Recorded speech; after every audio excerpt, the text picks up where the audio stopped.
ఆవేదన నాకు చెప్తారు, నేను అర్థం చేసుకోవాలనే ఉద్దేశంతో రెట్టించిన ఉత్సాహంతో ఇంత పీక్ ఎన్నికల సమయంలో కూడా యువగళం కార్యక్రమాన్ని ఇక్కడ ఏర్పాటు చేసి దీంట్లో తాను పాల్గొనేందుకు ఆయన ప్రత్యేకంగా ఎన్నో ఇబ్బందులు ఉన్న ప్రస్తుతం ఎన్నికల సమీపిస్తున్నటువంటి ఈ తరుణంలో కూడా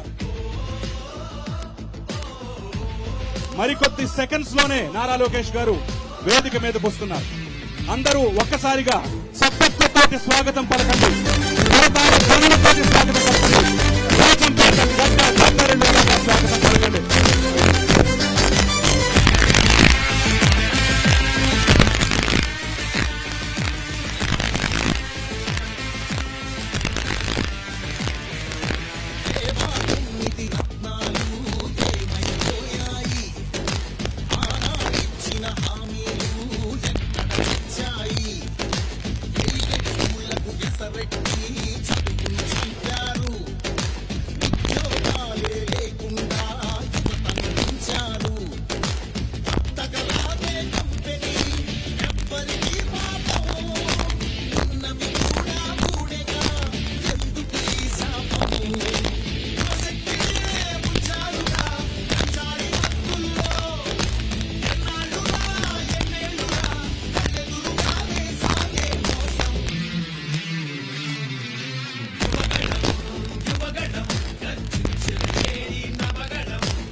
దయచేసి అందరూ కూర్చోవాలి, ముందు కూర్చోవాలి. మీరందరూ కూర్చున్న తర్వాత లోకేష్ గారి కార్యక్రమాన్ని ప్రారంభిస్తారు. దయచేసి అందరూ కూర్చోండి, అందరూ కూర్చోవాలి.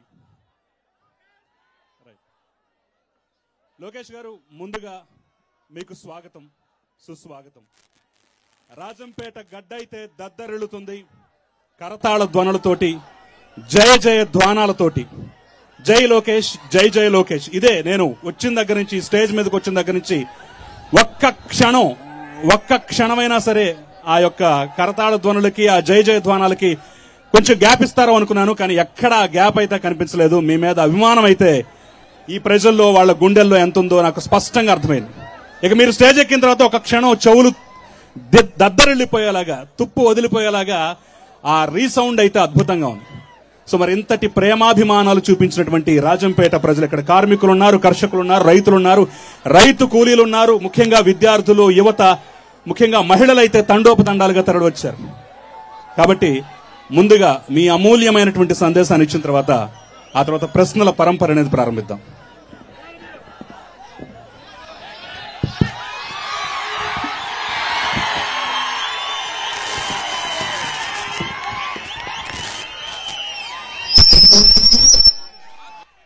రాజంపేట జోషే వేరు,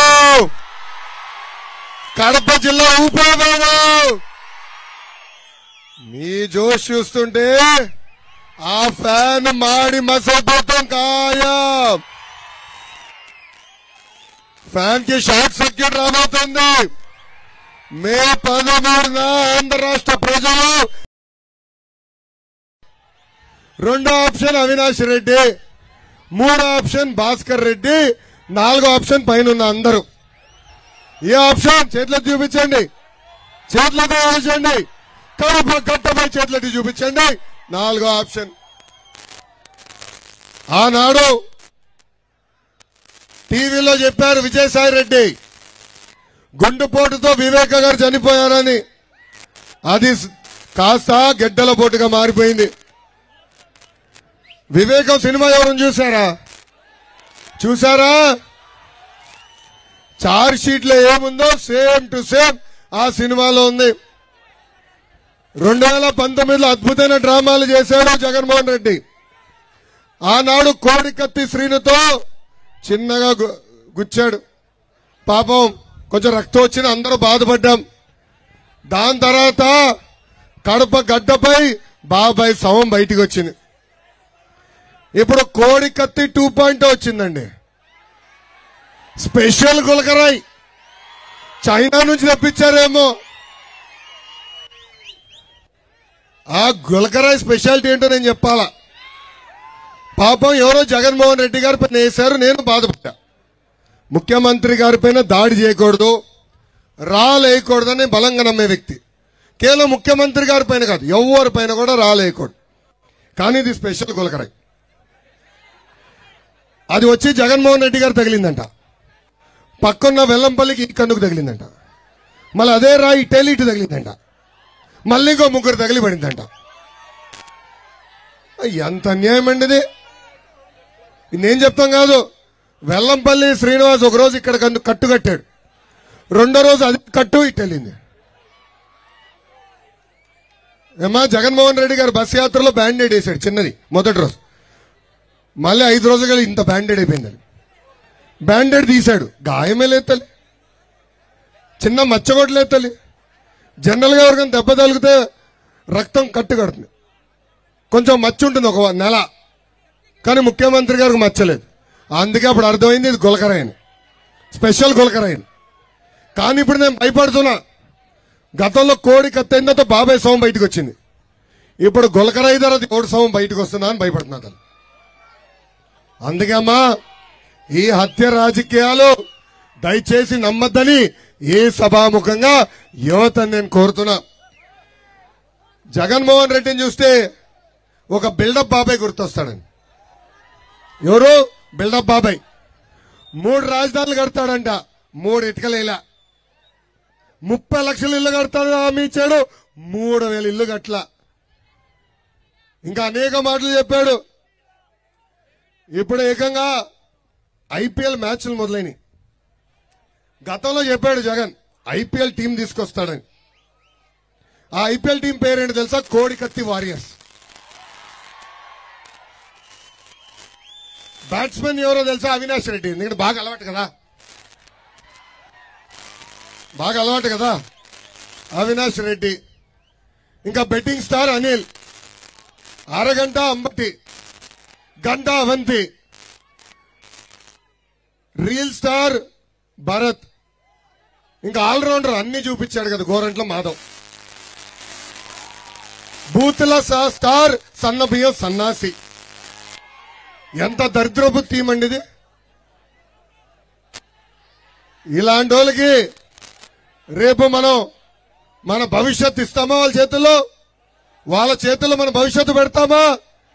యువత ఒకసారి ఆలోచించాలి. ఈ బిల్డప్ బాబాయ్ ఈ మధ్యన కొత్త చట్టం తీసుకొచ్చాడు. తరతరాలుగా మన ముత్తాతలు సంపాదించిన భూమి, మన తల్లిదండ్రులు సంపాదించిన భూమి, మనం రూపాయి జమ చేర్చి భూములు కొంటే ఈయనదో ఆయన భూమి ఇచ్చినట్టు పట్టాల పైన ఆయన ఫోటో. ఇప్పుడు కొత్త చట్టం తీసుకొచ్చాడు, ల్యాండ్ టైటిలింగ్ చట్టం. ఆ చట్టం ఎంత ప్రమాదం ఒక్కసారి యువత అందరూ ఆలోచించాలి. దాంట్లో మొదటిది ఒరిజినల్ దీన్ని జగన్ గారు పెట్టుకుంటాడంట, మనకి జిరాక్స్ కాపీలు ఇస్తాడంట. రెండోది ఎవరికైనా భూ వివాదం ఉంటే అధికారులు తేల్స్తారంట ఆ భూమి ఎవరిదో. మనం చూస్తున్నాం మన జిల్లా అధికారులు ఎట్లున్నారో. ఎవడు అధికారులు ఉంటే వాళ్ళు కొమ్ము కాస్తున్నారు. ఈరోజు చూస్తున్నాం పేద ప్రజలు ఇబ్బంది పడుతుంటే వాళ్ళ భూములు ఏకంగా అధికారులు పిలిపించి సెటిల్ చేపిస్తున్నారు. అందుకే చంద్రబాబు నాయుడు గారు హామీ ఇచ్చారు, ఈ చట్టాన్ని మేము అధికారంలోకి వచ్చిన 2వ సంతకం ద్వారా రద్దు చేసే బాధ్యత తీసుకుంటాం. తల్లి జగన్మోహన్ రెడ్డి గారు పదే అంటాడు మీ బిడ్డని ముద్దులు పెడుతున్నారు. నమ్మద్దు తల్లి, రేపు గెలిచిందా మీ బిడ్డని కదా, మీ భూమి నాది అంటాడు తల్లి. అందుకే ఒరిజినల్ ఆయన దగ్గర పెట్టుకుంటాడు, జిరాక్స్లు మనకిస్తాడంట. ఎంత అన్యాయం అమ్మా. ఈ రోజు సభలో మాడుతూ ఈ భూ చట్టం గురించి ఒక మాట అన్నారు జగన్మోహన్ రెడ్డి గారు. ఆ మాటలో మాడుతూ చంద్రబాబు నాయుడు గారు ఎగతాళి చేశారు. అయ్యా జగన్మోహన్ రెడ్డి గారు, మీ సొంత తల్లి మిమ్మల్ని నమ్మట్లేదు. ఇంకా 5 కోట్ల ఆంధ్రులు మిమ్మల్ని వెళ్ళాలి నమ్మాలని ఈ కడప గడ్డ నుంచి జగన్మోహన్ రెడ్డి గారు నేను ప్రశ్నిస్తున్నా. సొంత తల్లికి చెల్లికి న్యాయం చేయలేని వాడు మనకి న్యాయం చేయగలుగుతాడా? సొంత తల్లిని చెల్లిని అవమానించిన వాడు మనకి న్యాయం చేయగలుగుతాడా అని ఇక్కడున్న యువత ఒక్కసారి ఆలోచించాలా. 2014 ఆంధ్ర రాష్ట్ర విభజన జరిగింది. కట్టుబట్టలతో మెడబెట్టి మన బయటికి గెంటేశారు. రాజధాని ఎక్కడ ఏర్పాటు చేయాలి కూడా ఆనాటి పాలకులు మనకు చెప్పలేదు. సచివాలయం హైదరాబాద్ లో ఉంది, అసెంబ్లీ హైదరాబాద్ లో ఉంది. మనం అనేక ఇబ్బందులు ఎదుర్కొన్నాం. ఆ అసెంబ్లీ సాక్ష్యంగా 5 కోట్ల ఆంధ్రులు ఒప్పించి ఒకే రాష్ట్రం ఒకే రాజధాని కానీ అభివృద్ధి వికేంద్రీకరణ చేస్తానని హామీ ఇచ్చిన వ్యక్తి చంద్రబాబు నాయుడు గారు. ఆనాడు దాదాపు 15 లక్షల కోట్ల ఒప్పందం కుదిరించుకున్నాం. 35 లక్షల మంది నిరుద్యోగ యువకులకు ఉద్యోగాలు కల్పించడానికి ఆనాడు ఒప్పందాలు కుదిరించుకున్నాం. దాంట్లో భాగంగా కియా మోటార్స్ వచ్చింది, 50,000 మంది పనిచేస్తున్నారు. హెచ్సిఎల్ వచ్చింది, 2,000 మంది పనిచేస్తున్నారు. ఇలా 44,000 పరిశ్రమలు తీసుకొచ్చి 6 లక్షల మందికి ఉద్యోగాలు ఉపాధి కల్పించింది తెలుగుదేశం పార్టీ. కడప జిల్లా కూడా అనేక కార్యక్రమాలు చేశాం. ఇక్కడనే ఉన్న ఒంటిమిట్ట దేవాలయాన్ని ఆనాడు 100 కోట్ల రూపాయలు ఖర్చు పెట్టి అభివృద్ధి చేసింది తెలుగుదేశం పార్టీ. ఏకంగా గందికోటని ఇంటర్నేషనల్ టూరిజం స్పాట్ గా తీర్చిదిద్దాం. కడప దర్గాని కూడా అభివృద్ధి చేశాం. హజ్ హౌస్ ఏర్పాటు చేశాం. ఉమ్మడి కడప జిల్లాకి వెల్స్ పన్ లాంటి అనేక పరిశ్రమలు కూడా తీసుకొచ్చి నిరుద్యోగ యువతకి ఉద్యోగాలు ఉపాధి కల్పించింది తెలుగుదేశం పార్టీ. అంతెందుకు గండికోట ప్రాజెక్ట్ పూర్తి చేసి పులివెందల కూడా నీళ్లు అందించిన వ్యక్తి మన నాయకుడు చంద్రబాబు నాయుడు గారు. బాబు గారు ఒకటే నమ్ముతారు, 3 నెలలు రాజకీయాలు చేద్దాం, 4 సంవత్సరాలు 9 నెలలు అన్ని నియోజకవర్గాలు కలిసికట్టుగా అభివృద్ధి సంక్షేమం చేద్దాం అనేది. కానీ 2019లో ఏమైంది? ఒక్క అవకాశం మన మాయమాటకు మన అందరం పడి మోసపోయాం. ఇక్కడున్న యువతకు అందరు గుర్తు చేస్తున్నా, ఆనాడు జగన్ ఏం చెప్పాడు? మన ప్రభుత్వ అధికారంలోకి వచ్చిన మొదటి సంవత్సరంలో 2,30,000 పెండింగ్ పోస్టులు భర్తీ చేస్తాడు. యువతను అడుగుతున్నా, ఒక్క పోస్టును భర్తీ చేశాడా? ఒక్క పరిశ్రమ తీసుకొచ్చాడా? ఒక్కరికైనా ఉద్యోగం కల్పించాడా? ఇంకా అన్నాడు, 25కి 25 ఎంపీలు గెలిపించండి, ప్రత్యేక హోదా తీసుకొస్తాను. 22 మంది లోక్సభ సభ్యులు మీరు ఇచ్చారు, 9 మంది రాజ్యసభ సభ్యులు ఉన్నారు, అంటే 31 మంది ఎంపీలు ఉన్నారు. ఏనాడైనా వాళ్ళు గొంతింపి ఆంధ్ర రాష్ట్రం గురించి మాట్లాడారా? పెట్టుబడులు తీసుకురండి, పరిశ్రమలు పెట్టండి, మేము మీకు అండగా నిలబడతామని ఆ ఎంపీలో ఒక్కడన్నా మాట్లాడాడని ఈ సభాముఖ యూత్ అందరినీ ఆలోచించమని నేను కోరుతున్నాం. కడప జిల్లాలో మొన్న ఎన్నికల్లో 100కి 100% స్థానాల్లో వైకాపా పార్టీని మీరు గెలిపించారు. ఉమ్మడి కడప జిల్లాకు ఒక్క కంపెనీ తీసుకొచ్చాడా? ఒక్కరికి ఉద్యోగం కల్పించాడా? ఒక్క సాగునీటి ప్రాజెక్ట్ పూర్తి చేశాడా? కడప స్టీల్ ప్లాంట్ లో కనీసం ఒక్క ఇటుకన్నా ఈ ప్రభుత్వం వేసిందా అని కడప యువతని ఆలోచించమని కోరుతున్నా. నాడు నేడు ఎప్పుడో కడప అభివృద్ధి కోసం అండగా నిలబడింది తెలుగుదేశం పార్టీ. ఆనాడు నేను పాదయాత్ర చేశా ఈ గడ్డపై. ప్రజలు ఎదుర్కొన్న సమస్యలు నేరుగా నేను తెలుసుకున్నా. కడపలోనే మిషన్ రాయలసీమ అన్న పేరుతో ఒక డిక్లరేషన్ ఏర్పాటు చేశా. రాయలసీమని హార్టికల్చర్ హబ్ గా తీర్చిదిద్దుతాం, పాడి రైతుల్ని పెద్ద ఎత్తున ప్రోత్సహిస్తాం, 90% సబ్సిడీ ద్వారా డ్రిప్ ఇరిగేషన్ కూడా అందజేసే బాధ్యత మేము తీసుకుంటాం. ప్రతి గడపకి పైప్ లైన్ ద్వారా కుళాయి ఏర్పాటు చేస్తాం, సురక్షితమైన తాగునీరు కూడా అందించే బాధ్యత మేము తీసుకుంటాం. ఒక ఎలక్ట్రానిక్స్ హబ్ గా, కారులు తయారయ్యే హబ్ గా, ఏకంగా కడప పట్టణాన్ని ఒక స్పోర్ట్స్ సిటీగా తీర్చిదిద్దే బాధ్యత కూడా మేము తీసుకుంటామని ఆనాడు నేను హామీ ఇచ్చా. కడప జిల్లాలో ప్రజలు పడుతున్న కష్టాలు నేరుగా నేను తెలుసుకున్నా. అది తెలుసుకున్న తర్వాత చంద్రబాబు గారితో పవన్తో చర్చించి బాబు సూపర్ 6 హామీలు ఇచ్చాం. తెలుగుదేశం జనసేన భారతీయ జనతా పార్టీ ప్రభుత్వం ఏర్పడిన మొదటి సంతకం మెగా డిఎస్సి పైన ఉండబోతుందని ఈ సభాముఖ యువతకి మీ లోకేష్ హామీ ఇస్తున్నాడు. 5 సంవత్సరాలు 20 లక్షల ఉద్యోగాలు కల్పిస్తాం. ఉద్యోగాలు వచ్చే వరకు 3,000 రూపాయలు నిరుద్యోగ భృతి కూడా మీకు అందజేస్తాం. ఇంతేకాదు సింగిల్ జాబ్ క్యాలెండర్ ఉంటుంది. ప్రతి ఏడా సింగిల్ జాబ్ క్యాలెండర్, ప్యూన్ నుంచి గ్రూప్ పోస్ట్ వరకు సింగిల్ జాబ్ క్యాలెండర్ ద్వారా మేము ప్రకటిస్తాం. యూనిఫైడ్ వెబ్సైట్ తీసుకొస్తాం. అక్కడ సింపుల్ గా దేనికి మీరు అప్లై చేస్తున్నారు క్లిక్ చేస్తే ఎప్పుడు ఎగ్జామ్లు ఉంటాయి, ఎప్పుడు ఈ టెస్టులు ఉంటాయి, ఇంటర్వ్యూలు ఎప్పుడు ఉంటాయి, ఫలితాలు కూడా ఎప్పుడు ఇస్తామని కూడా చాలా స్పష్టంగా చెప్తాం. సో యువతకి ఉద్యోగాలు కల్పించే లక్ష్యంతో మేము పనిచేస్తాం. ఈ కడప సాక్షిగా ఆంధ్ర రాష్ట్ర ప్రజలందరికీ నేను పిలిపిస్తున్నా, మేలుకో ఆంధ్రులారా, ఇంకా ఎన్నాలని హైదరాబాద్ మన రాజధానిగా చూస్తాం, ఎన్నాలని హైదరాబాద్, బెంగళూరు, చెన్నైకి ఉద్యోగాలు ఉపాధి కోసం వెళ్తాం. మనలో పౌరుషం లేదా, ఆత్మగౌరవం లేదా, ఆత్మవిశ్వాసం లేదా? మనం ఒక రాజధాని నిర్మించుకోలేమా? పరిశ్రమలు మనం తీసుకురాలేమా? తెలంగాణ, కర్ణాటక, అదేవిధంగా తమిళనాడు యువత ఆంధ్ర రాష్ట్రానికి వచ్చి ఉద్యోగాలు చేసే విధంగా పరిశ్రమలు మనం తీసుకురాలేమా? 62 సంవత్సరాలు కష్టపడి హైదరాబాద్ ని అభివృద్ధి చేసుకున్నాం. ఈ రోజు 15 లక్షల మంది అక్కడ ఐటీ ఉద్యోగాలు చేస్తున్నారు.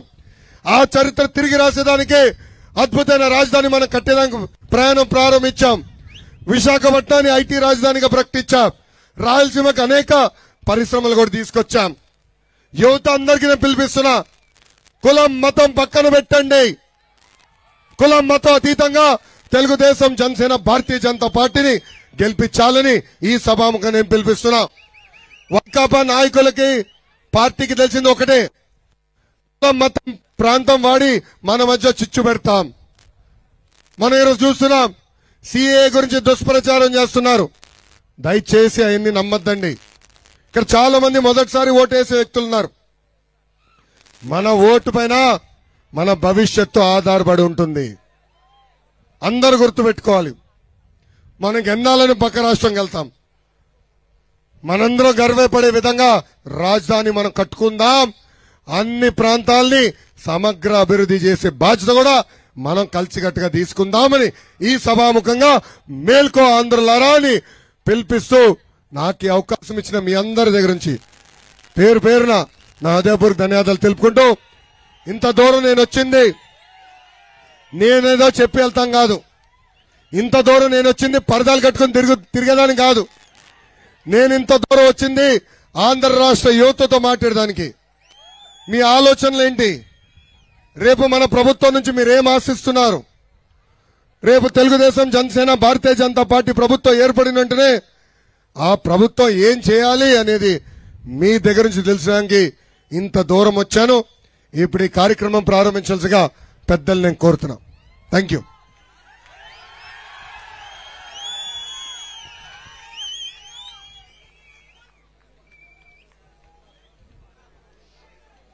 అద్భుతం. చీల్చి